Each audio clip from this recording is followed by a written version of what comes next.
నమస్కారం మాస్టర్స్. ప్రశ్నోత్తరమాలిక అనే మహాగ్రంథాన్ని ఆది శంకరాచార్య వారు ఇచ్చారు. అయితే దానిలో 3 ముఖ్యమైన విషయాల ద్వారా మోక్ష మార్గాన్ని బోధిస్తారు. శిష్టులెవరు? వేదమ ప్రమాణముగా ఆచరించేవారు శిష్టులు. మోక్ష వృక్షమునకు మూలమేది? సమజ్ఞానము. అట్టికి సమజ్ఞానము ఎక్కటిలో లభించును? కర్మయోగము చేత మాత్రమే సిద్ధించును. అయితే మొదటి వానికి ఏంటి? వేద పట్టణమును కావించుచు ముందుకు వెళ్ళాలి. రెండవ దాని విషయంలో ఉపనిషద్వాక్యము ప్రమాణము.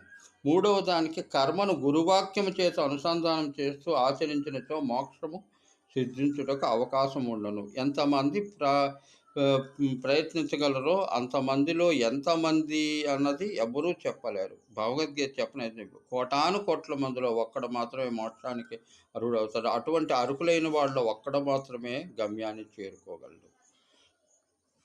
లోకా సమస్త సుఖినో భవంతు. ఓం